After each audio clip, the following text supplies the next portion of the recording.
अदालती आदेश की अवमानना नहीं हो जाएगी अगर अरविंद केजरीवाल, अगर आपको बहुमत मिलती है, उसमें भी बड़ा अगर है। संदीप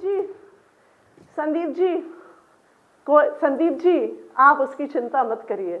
आज भी नहीं, दिल्ली वासियों को तो चिंता है, उन्हें ये तो पता होना चाहिए मुख्यमंत्री कौन होगा। और क्या एक पढ़ी लिखी, एक शेवनिंग स्कॉलर, एक रोड स्कॉलर आतिशी सिंह अपने आप को योग्य नहीं मानती?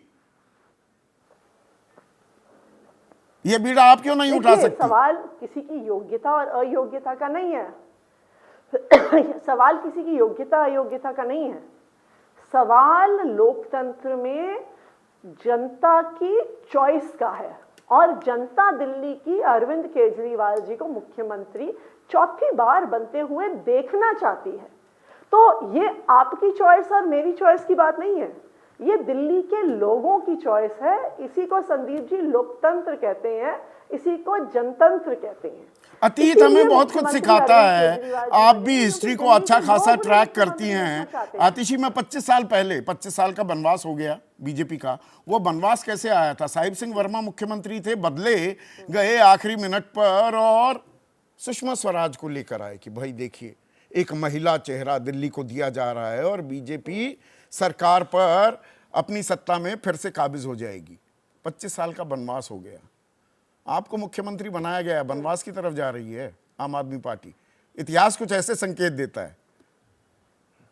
देखिए आप अपने ऑफिस से बाहर जरा निकलिए संदीप जी। हमेशा एसी कमरों में बैठना ठीक नहीं है ना मैं तो सड़कों पर निकल रहा हूं। मेरी रिपोर्ट देखिएगा, दिल्ली का चौधरी कौन है। अभी देखिए बहुत खाना भी खा रहा हूं, खाने का जायका भी ले रहा हूं, दिल्ली की राजनीति का जायका भी ले रहा हूं।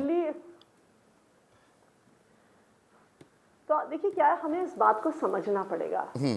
दिल्ली की आम लोगों की जिंदगी को आम आदमी पार्टी ने, अरविंद केजरीवाल जी ने सुधारा है। जो बिजली का बिल नहीं भर पाता था ना, बिजली का बिल भरने के लिए और खर्चे काटने पड़ते थे, आज जब उसको जीरो बिजली बिल आता है तो वो पैसा किसी और चीज में खर्च कर सकता है। जिसके घर में पानी की पाइपलाइन नहीं आती थी, जो महिलाएं सड़क पे खड़े होकर घंटों तक टैंकर का इंतजार करती थी, लड़ाई झगड़े होते थे, आज उसके घर में पानी पहुंचा है। वो बच्चे जो 3 टप्पर वाले स्कूल में पढ़ते थे, जो टाट पट्टी पे बैठते थे, गंदे टॉयलेट होते थे, लड़कियां टॉयलेट नहीं जा पाती, आज वो बच्चियां जेई और नीट का एग्जाम क्लियर कर रही हैं। वो लोग जो इलाज नहीं करवा पाते थे, इलाज करवाने के लिए गहने गिरवी रखने पड़ते थे, आज लाखों रुपए के इलाज दिल्ली तो के इतनी कुछ सुख में सुविधाएं दे दी आपने दिल्ली वासियों को, पर ये एक अजीबोगरीब, एक सेकंड आतिशी, ये एक विरोधाभास नहीं है क्या? वो डिलीशियस आयरनी जो अंग्रेजी में कहते हैं, दिल्ली वासियों को इतना कुछ दे दिया और मुख्यमंत्री बिना घर के है, फुटपाथ पर है। कब्जा क्यों नहीं लिया आपने वो 6 नंबर फ्लैगस्टाफ रोड का? 2 बार आपको कहा गया, कब्जा नहीं लिया। हमें क्या फर्क पड़ रहा है? देखिए हमें क्या फर्क पड़ रहा है, 2 बार मुझे घर से निकाल के बाहर फेंक दिया, पूरी दिल्ली ने देखा। पहले एक बार मेरा सामान निकाल के बाहर फेंक दिया, उसके बाद एक बार ये अलॉटमेंट कैंसिल करने की चिट्ठी दे दी। क्यों? क्योंकि ये सोचते हैं कि मेरा घर छीन के ये दिल्ली वालों के काम रोक देंगे। लेकिन भारतीय जनता पार्टी को ये पता होना चाहिए कि आम आदमी पार्टी वाले भी बड़े ढीठ लोग हैं। वो हमें कितना भी परेशान करें, हम दिल्ली वालों के काम करके रहेंगे। देखिए ये ना भारतीय जनता पार्टी को हो सकता है कि नहीं, कब्जा इसलिए नहीं लिया, कब्जा लेते तो बीच में 10 दिन पूरा का। हाँ बोलिए। जिनको सत्ता से पैसे कमाने की आदत है ना, उनको लगता है कि वो घर ले लेंगे, गाड़ी ले लेंगे, परेशान कर लेंगे तो हम दिल्ली वालों के काम रोक देंगे। ऐसा नहीं है। अब गृह मंत्रालय ने इजाजत दे दी है प्रवर्तन निदेशालय को, एनफोर्समेंट डायरेक्टरेट को प्यार और आशीर्वाद से भेजा अरविंद केजरीवाल के खिलाफ कार्रवाई करने के लिए, काम करने के लिए। हमें किसी से भी लड़ना पड़े, झगड़ना पड़े, किसी के पांव भी पड़ने पड़े ना, किसी भी हालत में दिल्ली वालों के कोई भी काम रुकने नहीं देंगे। और ये दिल्ली वालों को ये बात पता है। तो वापस जेल जाने की तैयारी तो नहीं हो रही? पर बीच में अरविंद केजरीवाल की अब ईडी को इजाजत मिल गई है, हरी झंडी मिल गई है प्रोसिक्यूशन की गृह मंत्रालय से। कर लें जी, और केस कर लें, अरविंद केजरीवाल पे कर लें, मनीष सिसोदिया पे कर लें, मेरे पे कर लें, सौरभ भारद्वाज पे कर लें। भारतीय जनता पार्टी ने जितनी प्रताड़ना आम आदमी पार्टी की करी है, इस देश के लोकतंत्र के इतिहास में किसी पार्टी की नहीं होगी। उन्होंने सोचा था टूट जाएंगे, उन्होंने सोचा था डर जाएंगे, उन्होंने सोचा था कि भारतीय जनता पार्टी में चले जाएंगे, लेकिन इतनी मुश्किलों के भी बावजूद आम आदमी पार्टी दबी नहीं, टूटी नहीं, बैठी नहीं।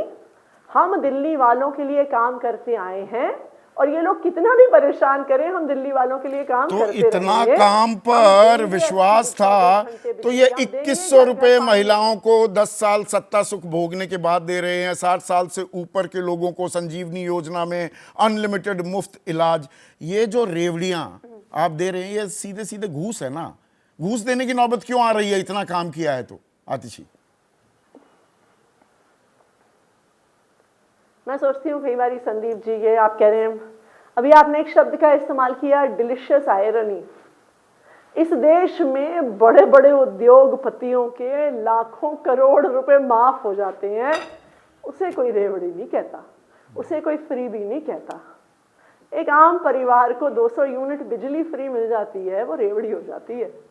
एक लड़की जो कॉलेज जाना चाहती है, जिसके माँ बाप उसे कॉलेज नहीं भेज रहे होते कि आने जाने का खर्चा ज़्यादा आएगा, डीटीसी बस में फ्री सफ़र की वजह से अपनी पढ़ाई करने जा पाती है, वो रेवड़ी हो जाती है।